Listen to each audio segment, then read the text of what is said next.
Tra i clienti Flexo24 ci sono aziende che stampano su tissue.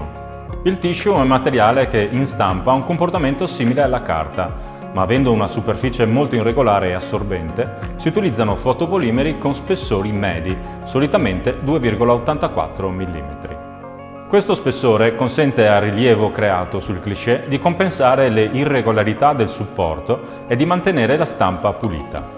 Il PDF del cliché per stampare su tissue deve essere realizzato, ove possibile, separando tutti i canali in colori Pantone e riducendo al minimo le sovrapposizioni.